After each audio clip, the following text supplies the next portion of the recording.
This video is sponsored by Squarespace, the ultimate professional platform to build a website for you or your business. Stick around to hear more.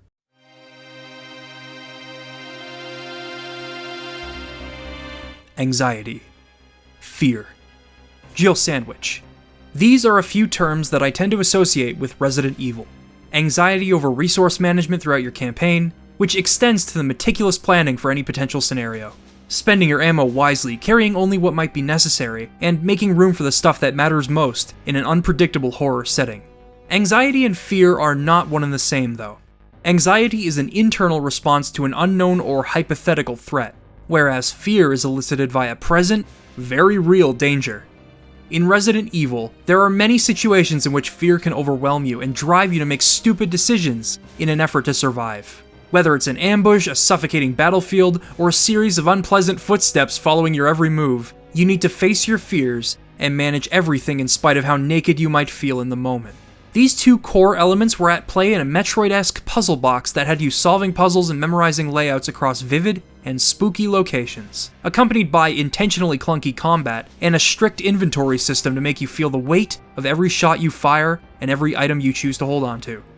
Then there's the other element that makes Resident Evil the franchise that it is. Okay, I have only one very important question. You got a smoke? Got gum. If Resident Evil didn't have that exceptional B-movie cheese in its dialogue and plot, if Jill wasn't almost a Jill sandwich, Resident Evil would not be the memorable series that it is. The balance of these three core elements wasn't always struck.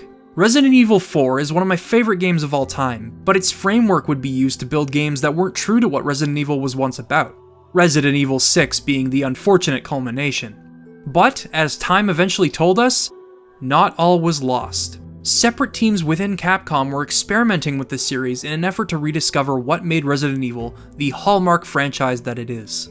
Eventually, we received Resident Evil 7. The game understood exactly what it was that made Resident Evil fun in the first place, and it accomplished things that evolved the series in an exciting direction. And today, we have Resident Evil Village, which I also greatly enjoyed. The series seems to be in a good place, but getting to that place proved to be tumultuous, and in the end, there is still reason to be concerned for this new era of Resident Evil. It is frightening in more ways than one. To tell you the full story, we must first answer a few questions. What makes a Resident Evil game fun? How did the series wander away from its focus, and what lessons needed to be learned? How did they recapture that focus? And in the end, what is still left to be done? All of this and more shall be answered in today's video. I'm Triforce, and this is my analysis of the new era of Resident Evil. A quick thank you and shout out to Squarespace for sponsoring today's video. As mentioned, Squarespace provides you with the tools necessary to launch your very own website. If you're a photographer or artist, you could easily assemble a portfolio or gallery like you're seeing here with my thumbnails. If you need to keep track of clients or provide exclusive content, you can implement an accessible mailing list or deliver paid rewards to fans directly through Squarespace's tools. I found the tools so accessible, in fact, that I managed to assemble everything I needed in minutes, linking my domain and everything. If any of this has piqued your interest, head to squarespace.com for a free trial. And once you're set to launch, use squarespace.com/LiamTriforce for 10% off your first purchase of a website or domain. Thanks again, Squarespace. When I think of Resident Evil, I think of many different design elements coming together. The clumsy, tank-like control scheme becomes a catalyst for tension in combat. You can't move and shoot at the same time, so the simple act of killing a zombie as it limps toward you is nerve-wracking. On top of this, you're asking 1,000,001 questions as you spend your ammo. Do I have enough ammo to kill this zombie? Should I even kill it? Or is it not as intrusive as other zombies, and can I afford to knock it down and leave it be? If I choose to spend more ammo, will I have enough for unexpected ambushes or boss fights? There's no telling how much ammo you'll be able to find in the future, so you gotta be careful. Yeah, when I said that Resident Evil created anxiety, I wasn't kidding. This is how the moniker of survival horror was born. It was how you reacted that drove the horror. Here's one of my favorite examples. At one point, you'll follow a winding series of halls to a dead end with a key item. It's a bit suffocating back here, isn't it? Once you attempt to leave, and just as Jill walks around the corner, she backs into view once more and a zombie emerges. It's such a subtle moment, but a lot can be extrapolated from it. For one, It reinforces any anxieties you might have had over those hypothetical scenarios. You can't even round a corner without knowing if a zombie might attack you. On top of that, you now have to deal with this unanticipated threat in a boxed-in corridor. If there's one thing this encounter teaches you, it's that you can't just freak out and unload every shot into a zombie that startles you. You need to remain calm and collected, otherwise there won't be enough ammo to go around by the end of the game. Although the game certainly doesn't make it easy for you to do this, and that's why it's so scary. You have perfectly tangible fears that feed off of your hypothetical dread. In addition, you'll need to be able to keep track of the halls of the mansion, as Resident Evil employs a Metroid-esque map that unravels gradually. To solve it, you'll need to pick up clues and key items across the map and piece them together to finally end the nightmare. Although it might not seem wholly unique at first glance to place a horror game in a labyrinthine setting, Metroidvanias as a subgenre hadn't been defined at this point in video game history. Castlevania Symphony of the Night was still a year away at the time of Resident Evil's release, which made the game's structure compelling in its own right. However, it has stood the test of time due to how it played into the game's horror and expanded its replay value. Every trip down the halls of the mansion or the Raccoon City Police Department has the potential to be your last, depending on how you plan on dealing with zombies or how prepared you might be for a sudden attack.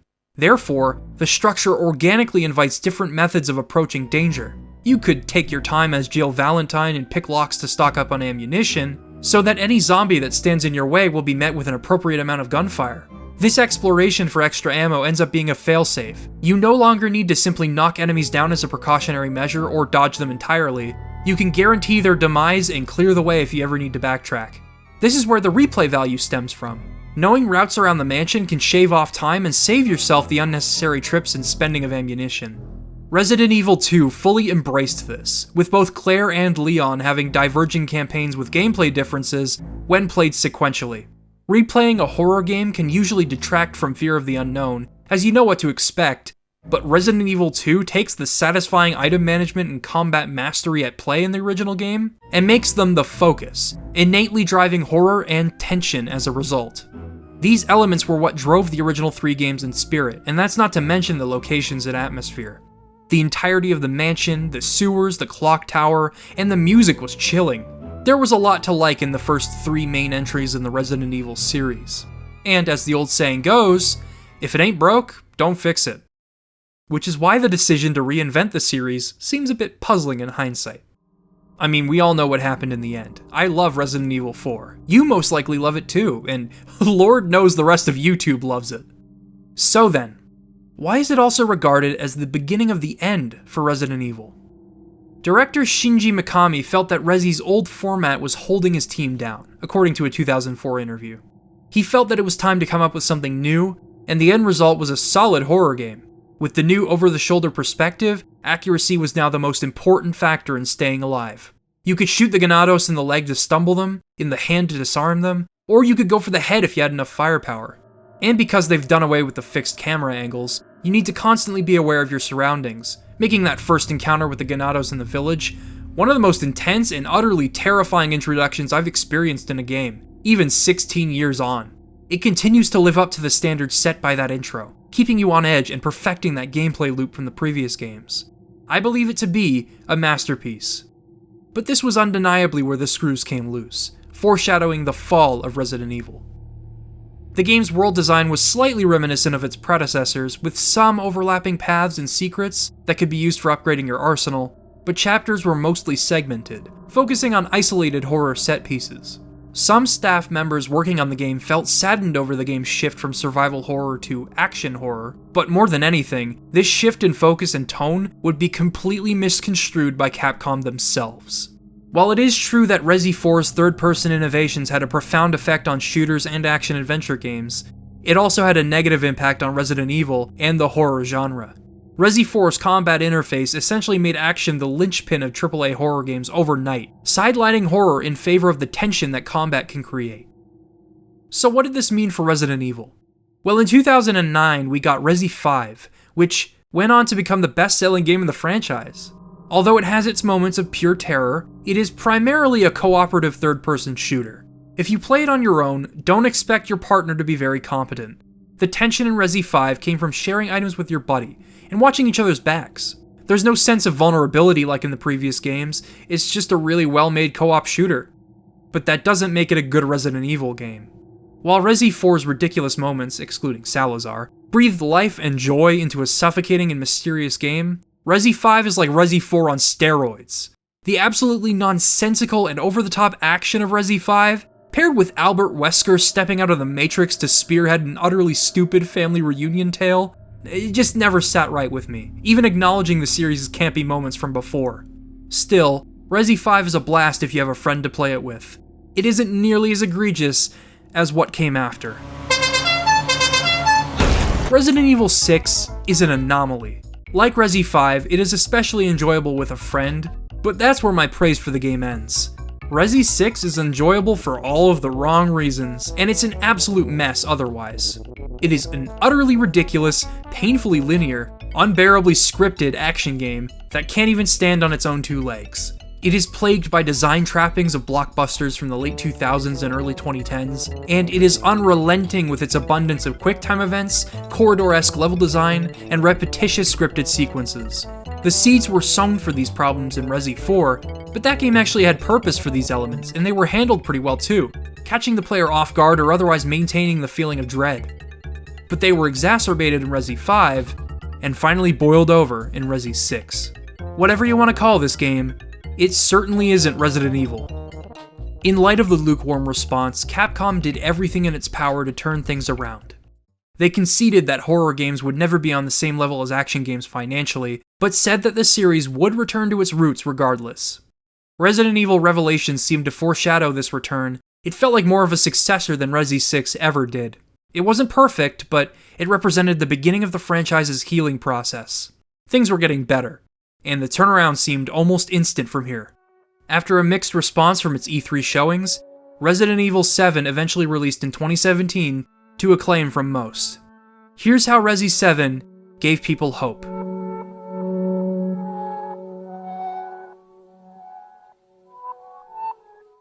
After being scorned by previous entries, it was nice to have the title screen of Resi 7 feel so elegantly ominous.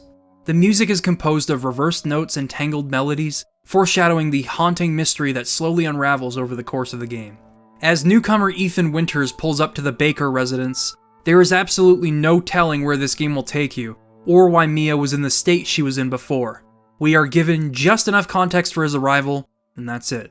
Controlling Ethan, you hack away at your possessed wife in a fight or flight scenario, and end up getting sucker punched for it. Traditional Resident Evil elements slowly fall into place as the suspense grows. Finding out what happened here is just as exciting as watching Resident Evil's forgotten design spring back to life. One of the first things I took notice of in Resi 7 was its full utilization of the first-person perspective. So many of its scariest moments came from the fact that you are playing it through the eyes of its protagonist. Even on higher FOV settings, the claustrophobic nature of a first-person camera makes walking down corridors, turning corners, and fighting enemies one hell of an intense experience. And it also gives the designers ample opportunity to just mess with the player. Just that first glance at Jack Baker appearing as if he was an illusion is enough to edge the player into the unpredictability of this game. But then you have Jack literally forcing your hand in instances where you think you're home free. Marguerite coming through the ceiling and erratically crawling around the greenhouse as you try to bring her down. It's all so great. The different camera angles across Resident Evil have always been an invitation to experiment with great scares. There's that moment in Resi 1 I mentioned earlier, but then there's also the organic moments that come about as a result of the fixed camera angles. When you have zombies outside of your current shot and you have to solve a problem, you'll have no choice but to listen for it and be aware of how much time you have to escape. Then you also have fantastic scripted scares like when a licker crawls across the window in Resi 2. It instills such anxiety and uncertainty to see something so creepy just frantically scurry out of your vision. By the time Resi 4 rolled around, keeping track of enemies became the name of the game. As soon as you start hearing that music or the exclamations of the Ganados, you immediately have to start looking around and evaluating your circumstances. Accuracy was also a huge part of the game's horror, as we've discussed. Resi 7 carries most of this over, notably enemy tracking and accuracy, but the comparatively narrow field of vision and additional design choices make it the most immersive way to play Resident Evil, and terrifying in its own right. The only HUD element the game will show you is your ammo counter. The rest of that essential info, health, items, your map, can only be managed and observed either by keeping track of it mentally, by observing visual cues, or by stopping dead in your tracks to do so.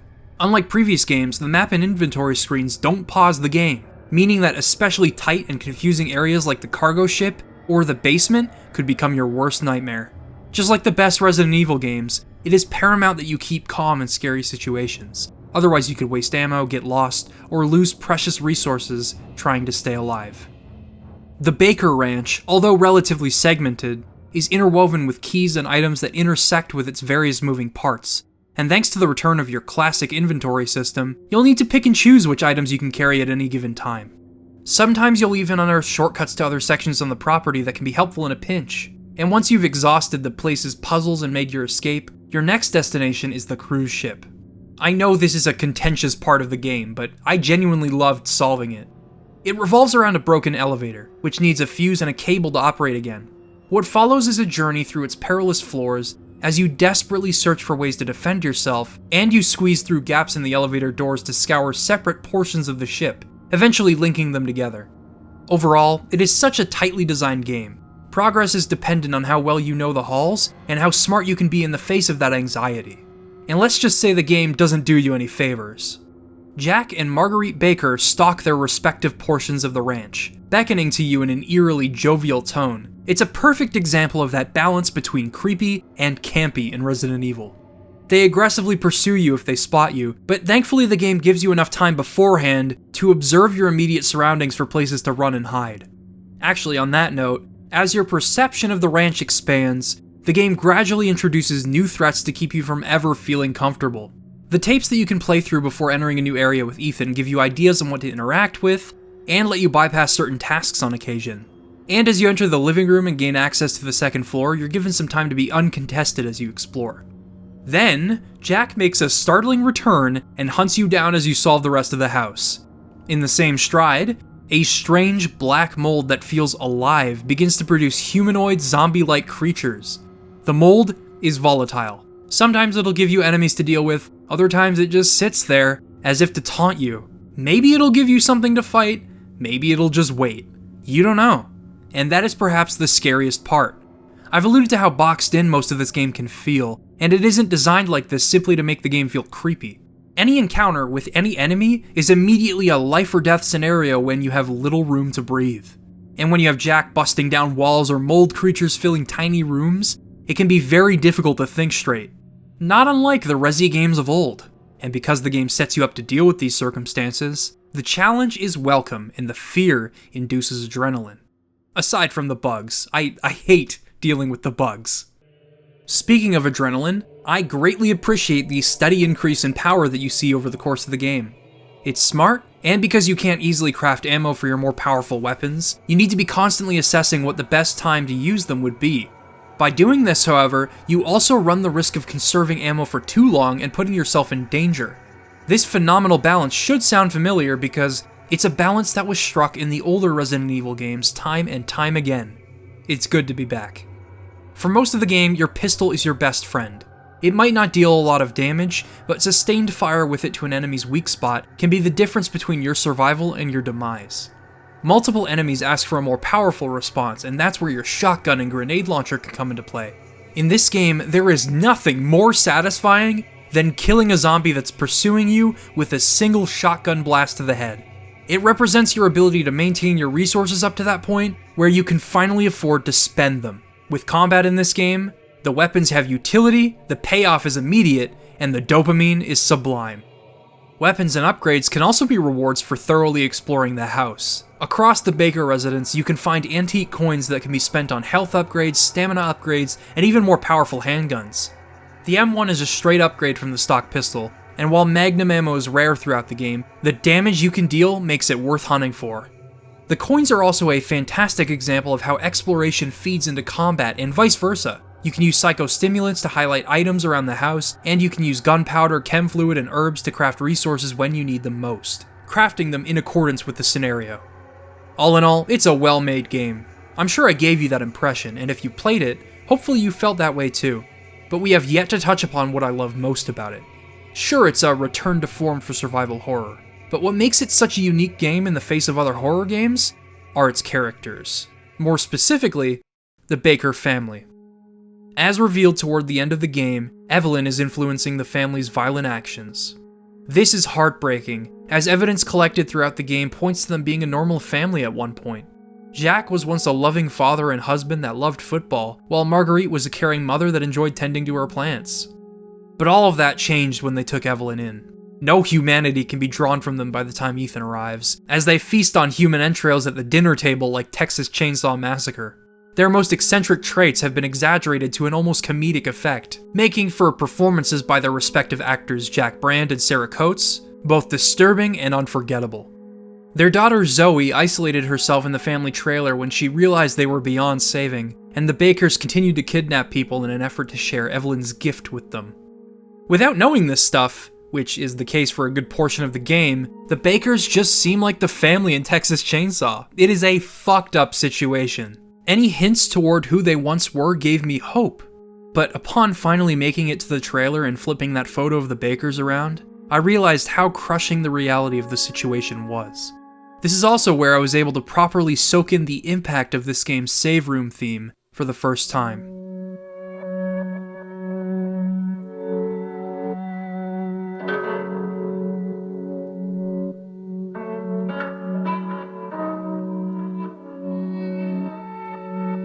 A mangled acoustic guitar attempts to convey a sense of comfort through an atmosphere of mystery and anguish.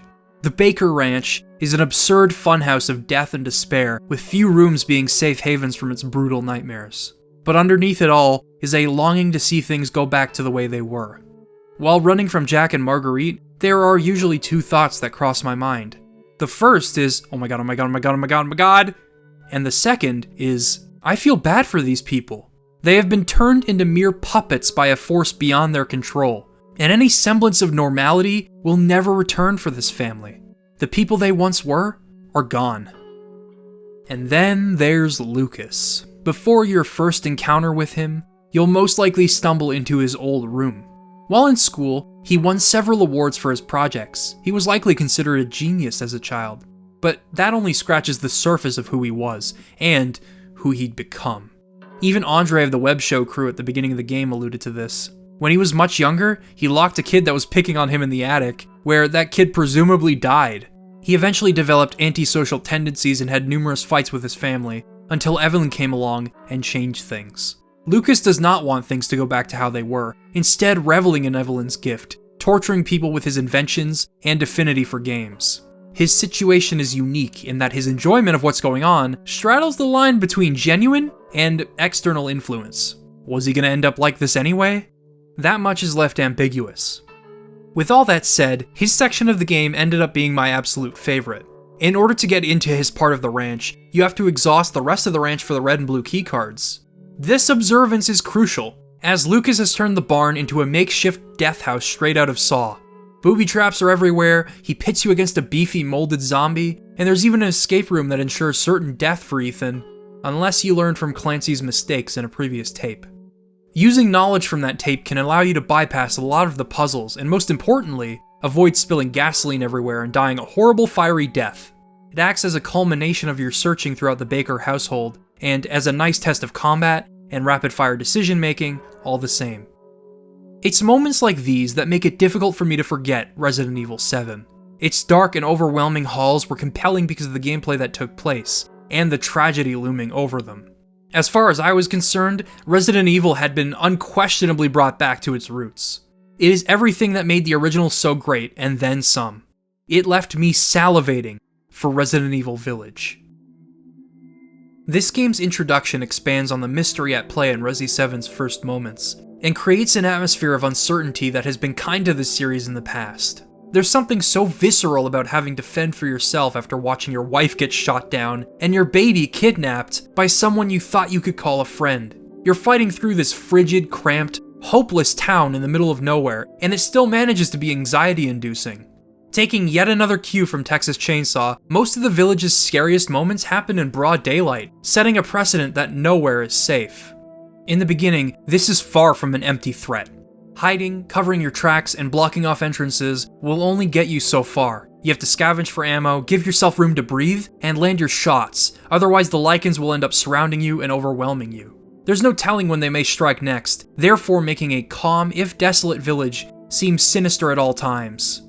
With all of this in mind, the intro teaches you a lot about the game itself: navigation, combat, fear, resourcefulness, all while you try to get a lay of the land. You can observe different pieces to its many puzzles, and take note of certain areas that you can visit later. If I were to choose a broad aspect of Resi Village that I enjoyed most, it'd have to be the village itself. It is so detailed and rich, with so many secrets to find, so many ways to upgrade your loadout, shortcuts that connect to different areas. And its segmented areas are so well constructed and thematically sound that their lack of connection to the village hub is negligible in the end. You could spend as much time as you like trying to piece together the village as you progress, and you'd still likely have a blast, much like the wealth of helpful items to uncover in a Metroid game. I have no qualms saying that the map of Resi Village is one of the series' finest. Hunting for ingredients, searching for treasure to buy new weapons, finding optional portions of the village to fight through and reap some awesome rewards, I just got lost in it all. And it certainly makes the most challenging aspects of this game more fun to go up against as you build an arsenal. Like, for example, finding the revolver. After desperately fighting to survive against a mutated wolf, exhausting a good chunk of my resources in the process, another one shows up just as I find this new weapon. The game is giving me an opportunity to witness a sampling of its power, and I'm not about to pass it up. Boom, it's dead. After such a grueling fight, this moment here allowed me to feel the accomplishment in finding this thing, and from then on, I was able to use it wisely and effectively. But let's talk about some of those segmented areas outside of the village, because they are where this game can shine brightest. Each area aims to teach you and test you on something different. The castle is structured much like a traditional Resident Evil house, with the small exception of the fact that you have to evade Lady D and her daughters while solving it. Then you have Heisenberg's factory, which is more linear than its contemporaries, but it is frightening in every sense of the word. Heisenberg himself may be my favorite character in the game. Sure, his actor is just doing an impression of Nick Cage, but the way he effortlessly bends scrap metal to his will and hams up all of his actions is so entertaining. He is a prime example of why cheese belongs in Resident Evil. His experiments steal the show as you take a trip into his factory. You have to deal with this nightmarish compound of propellers and flamethrowers, and then narrowly evade these Half-Life 2 Stalker-esque monstrosities with drills for hands. Evocative of Resi 7's scariest aspects, this factory requires lateral thinking, great aim, and a grasp on your resources to survive. The pinnacle of this new, claustrophobic take on Resident Evil in first person. So, without getting into the nitty-gritty, you'd be right in assuming that I enjoyed my time with Resi Village. But something's nagging at me. I failed to mention this earlier, but Resi 7 was pretty flawed. It felt incomplete, or otherwise mediocre in certain areas. And here's the reason I'm bringing this up now. While Resident Evil Village fixed some of the problems plaguing Resi 7, it also introduced a slew of its own problems. Problems that are more than a little concerning for the series' future. First, let's take a look at if and how Resi Village fixed some of Resi 7's problems. Resi 7 had some work left to be done before it could stand tall alongside its predecessors. For starters, the boss fights were often either subpar or downright annoying. I thought the first fight with Jack would set the standard for boss fights to come, but that chainsaw brawl ended up being one of the most obnoxious, repetitive, and clunky boss fights I've ever had to sit through. Being hunted by Marguerite in the greenhouse is terrifying at first, but it begins to drag on as you drain all of your ammo and you fight to keep track of her. But perhaps the most egregious example is the game's climax. Fighting through hordes of molded in such an enclosed space is a climax in and of itself, it's thrilling. But once you've made it to Evelyn, the game is heavily scripted. There isn't much of a final boss to speak of. You just kinda have to shoot until the game is over. It isn't the final showdown that this game deserved. This problem was mostly addressed. Resi Village has plenty of great boss fights, especially the final bout with Miranda. They all have a strong focus on aiming and tracking from a first-person perspective, even if some are better than others. Resi 7 didn't have many different enemy types to deal with outside of the bakers and the molded zombies, which Resi Village made sure to fix up as well. Generally, the game addresses criticism of its predecessor, but there was one change to the design philosophy that bothered me. According to an interview with Resi Village producer Tsuyoshi Kanda, the game's scares were intentionally scaled back in an effort to make it more accessible for everyone. That isn't where the problem lies. There's nothing wrong with trying to make a game that everyone can play. The problems stem from how they handled this.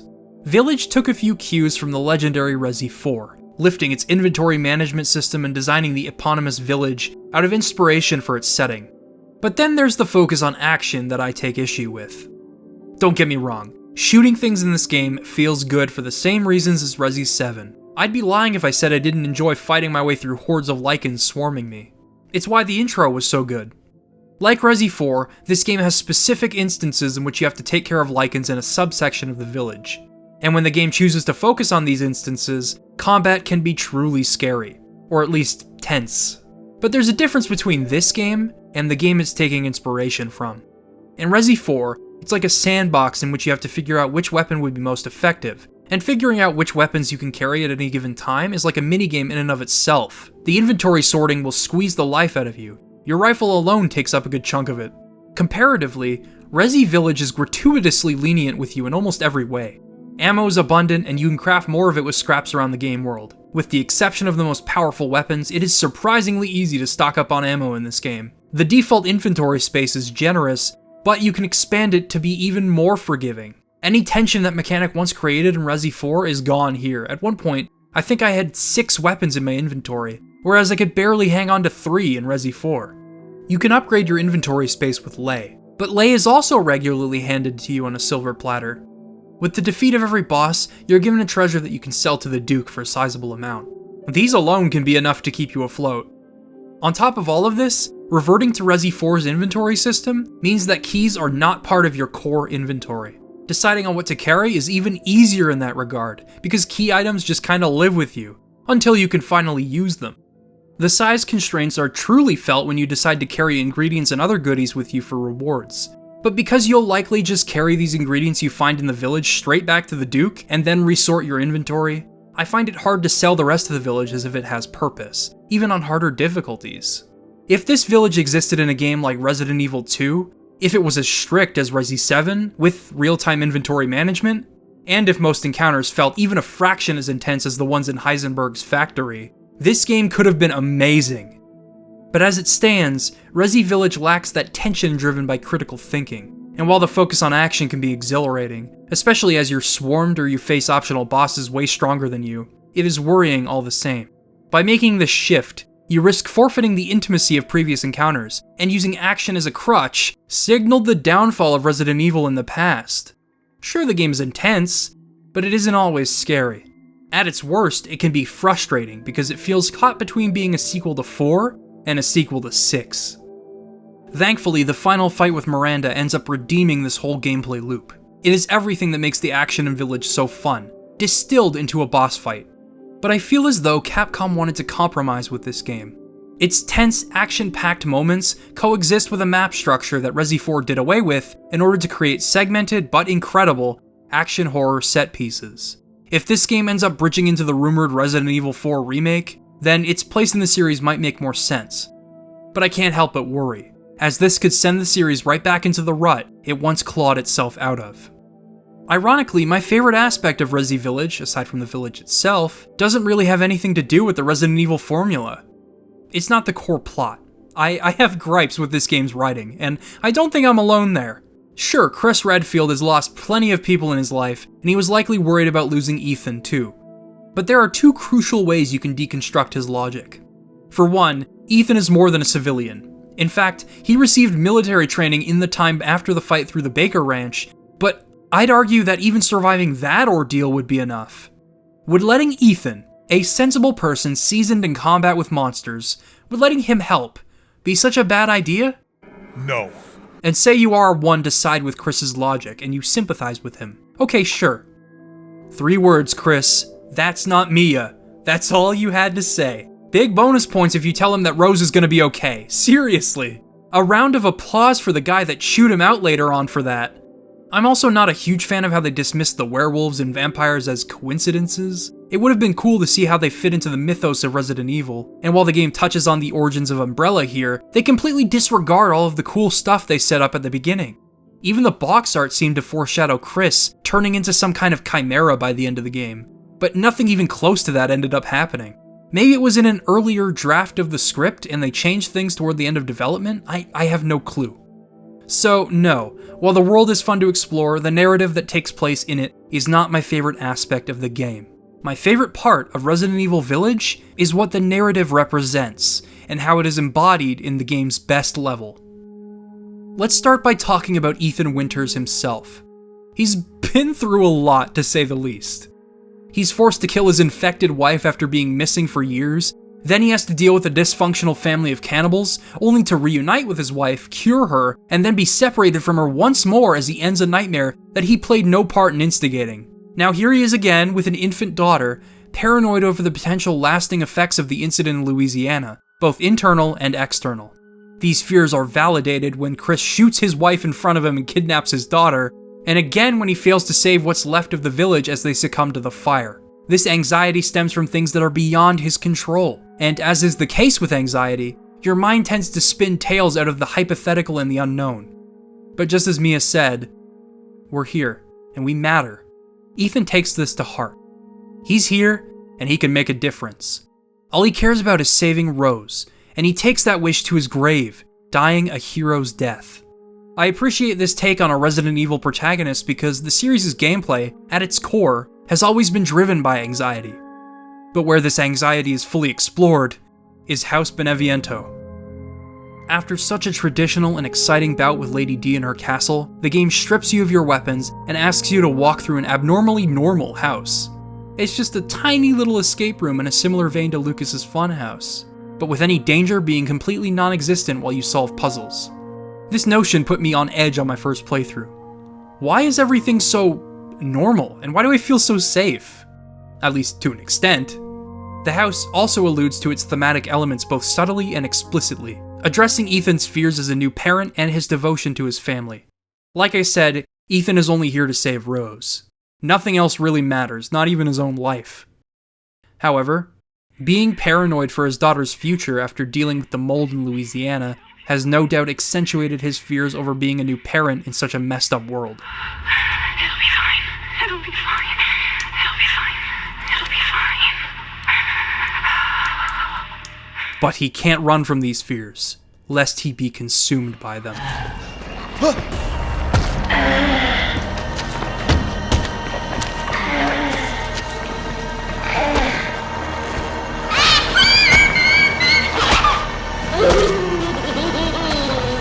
This thing ends up complicating the last few pieces to the puzzle of this house, and its appearance and sound design are utterly horrifying.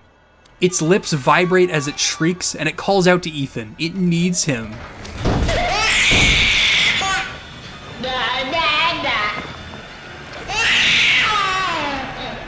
It's a less than subtle metaphor for what he's going through as a new parent, and viscerally, a response to something this daunting is to run like hell.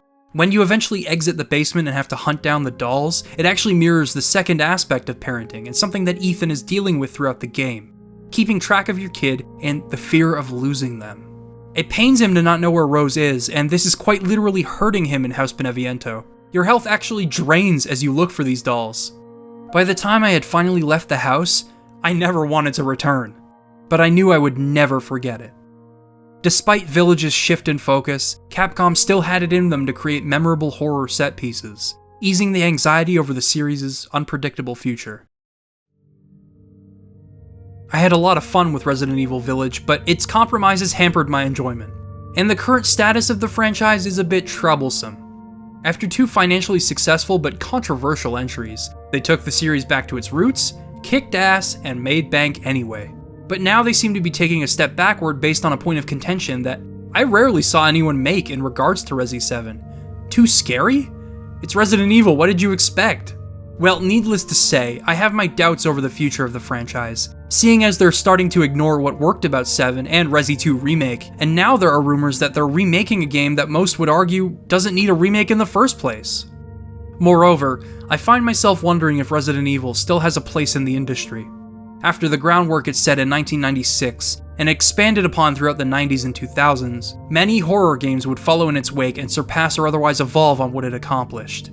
Independent and established developers have both continued to find new ways to deliver interactive horror experiences. Maybe I shouldn't be asking if Resident Evil has a prosperous future ahead. Maybe what I should be asking is if Resident Evil has a future at all. Will the series head back to that dark place once again, never to return?